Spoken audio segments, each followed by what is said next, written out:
Hello and welcome. Today I am going to be watching another video I made, and this is going to be the audio for it, the things I'm saying right now. I said in a previous video that I would do this much sooner, and then I did not do it. Anyway, let's start watching. 3, 2, 1, go. Alright, so with this video, it is being laggy. With this video, I was just going, and I would really prefer this if it didn't lag. I did a couple of quick studies, I think, for the thumbnails. Yeah, I'm pretty sure that's what I did. I did a couple of quick studies for the thumbnails. I did this like a couple of months ago, so I don't remember it super well. These are all from a reference pack I found a while ago. And, well, a pretty large reference pack, like from a bunch of different areas. And this, I just wanted it to have snow in it because it was for the winter prompt, and I wanted there to be evergreens in it because I like drawing evergreens.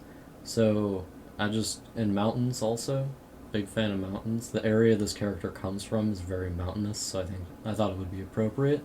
I ended up liking the second and third thumbnails the most, so I just played with the position of Scruff in them, and then I ended up deciding I liked the one where she was in the bottom left corner.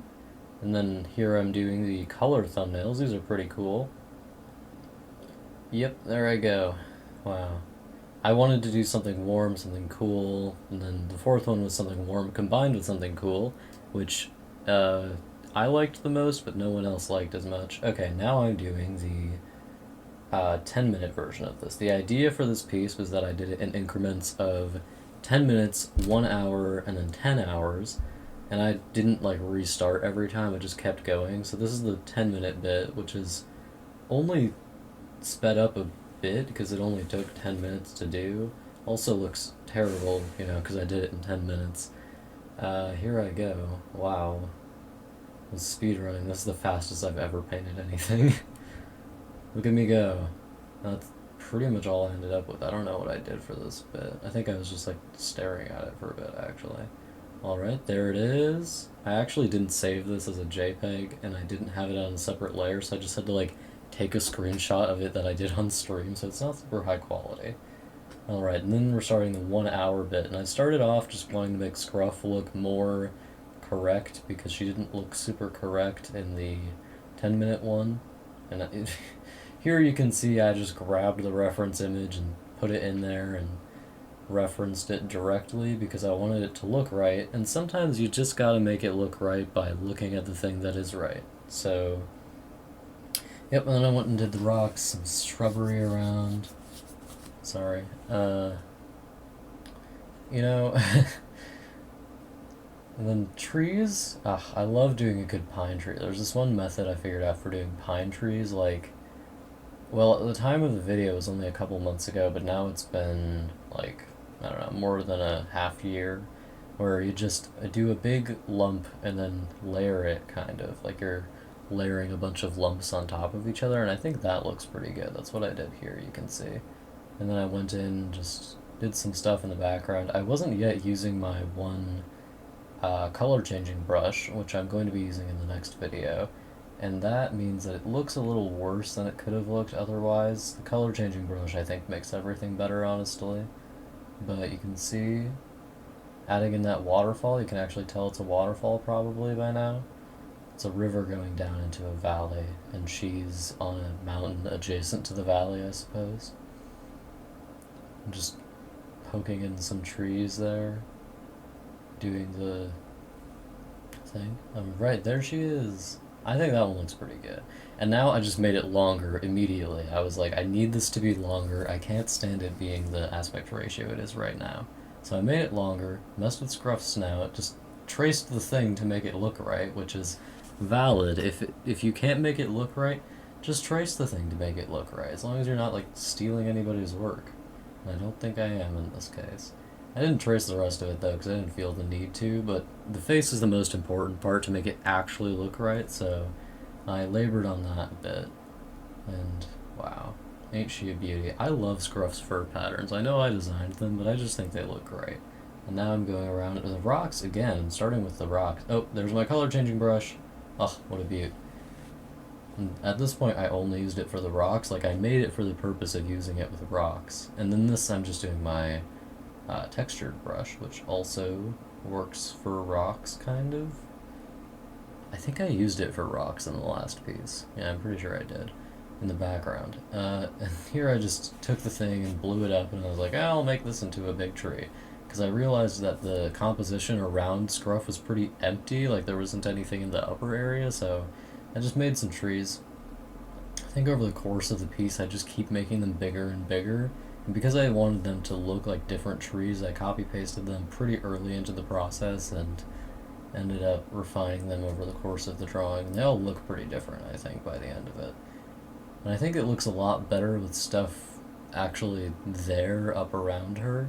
It makes you feel like you're more in the piece, because, you know, if you're in a forest, you always have trees above you. They're not below you, usually, unless you're at the top of a mountain, but she's not really at the top of a mountain. You can see that she's about at level with the tree line, or a bit below it. Well, inside the tree line, anyway. And I think at that point, I just got rid of one of the trees. It's not actually gone, I just hid the layer because I was doing these trees in the background. Oh, I was using the color changing brush on the bark. That was a good idea. Good job, me. Good work. Funny thing about those trees in the bottom left corner, though, those stay the entire time. Like, I barely changed them from how they were in the 1 hour drawing. Alright, now I'm going in and I'm defining the cliff around this area. I spend a lot of time on these cliffs because I couldn't really get them to look how I wanted them to look.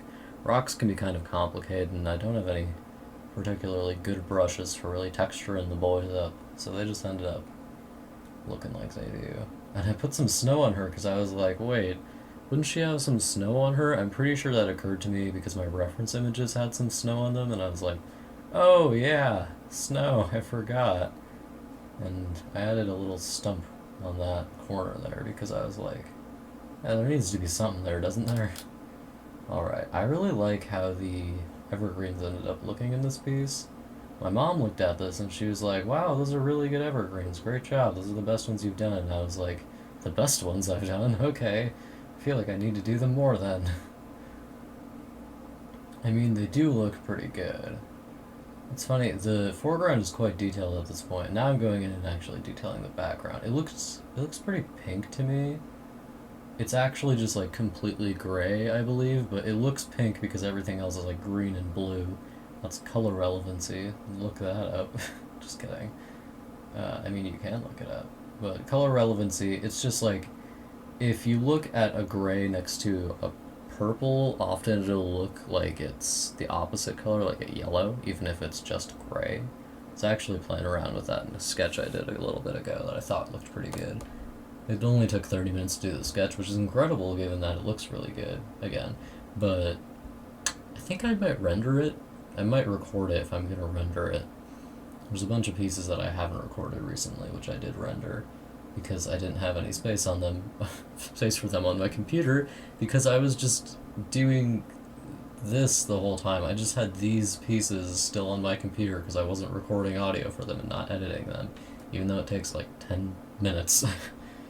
Well, the part that takes the longest is speeding up the video so that it's like a reasonable length. I think it's reasonable to have it be like 1 minute per hour spent on it. This is slightly longer than that, I'm pretty sure. I'm pretty sure this is like 14 minutes long. A lot of this is just really boring rendering though, because I had to spend 10 hours on it. I usually don't spend 10 hours on like anything. Oh, look at me go. Which is funny because immediately after this piece, I spent like 16 hours on something, and then immediately after that one I spent 24 hours on something, which is the most time I've ever spent on any art piece. And it doesn't even look incredible because the idea I had just wasn't that interesting. I like how it looks, but, you know. Wow, look at me go. I'm really doing it. Yeah, I think this one ended up looking really good. Turns out if you spend time on things, they look better. Still kind of lacking in certain parts of the foreground, I feel like. The part right in front of Scruff feels a bit empty. I think it's because I haven't added the gradient yet that fixes that. Gradient's gonna fix it. How long does this go on? It goes on a bit longer. Yeah, so I'm just fiddling around with things and adding gradients and putting trees in and whatever else that is that I do. Try to make sure that two objects that are touching each other aren't like the same value, because then you can't really tell them apart. Why am I getting notifications. I'm getting notifications on my phone. I went in, added some paw prints for her. You gotta think about what the characters are actually doing in the piece. Oh look, it's it's my reference sheet that showed up for a second. You gotta think about what the characters are actually doing while you're doing this. I just added a rock in there. Pretty sure that's just copy pasted from a different part of the piece. Added some breath. Again, you gotta think about what the characters are doing. Make them breathe. And for this, I thought it would be more interesting if there was an idea of like lighting falling on this, because before it was a flat sort of gray tone, and now I'm adding the impression that there's, you know, light coming through clouds to hit certain parts of the piece, because I think it just occurred to me that it didn't look particularly interesting. Almost any good art piece you see has like some interesting lighting in some way, and I generally don't like immediately bias towards making lighting interesting. My natural inclination is to just have the thing in neutral lighting, which results in me drawing a lot of things that feel very gray. I also just don't generally saturate stuff that much. And I added a layer, I think it's an overlay layer, that glows a bit, so it looks there's a bit more lighting on that part. It's a zigzag shape because I want your eye to be moving around the piece and then ending up at Scruff. The zigzag ends at Scruff. That's the character's name, by the way. Wow, look at me go. I'm adding fog at the bottom because it's a pretty chill sort of lighting situation. Oh look, we're getting close to the end. This is 12 minutes long, apparently. I added some little shrubs, and I don't really like how they look, actually. I think I was just running out of things to add in the piece.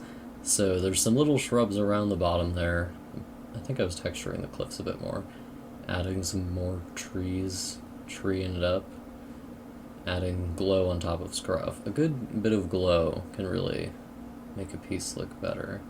I think I did a bunch of pieces way back when that had a lot of glow in them, and I think they look a lot better that way. Wow, look at me go. I'm really doing it. Alright, that's the end of the video. Thank you for watching. Have a good one. Bye-bye. Oh, look, there's still a bit left. Alright, have a good one.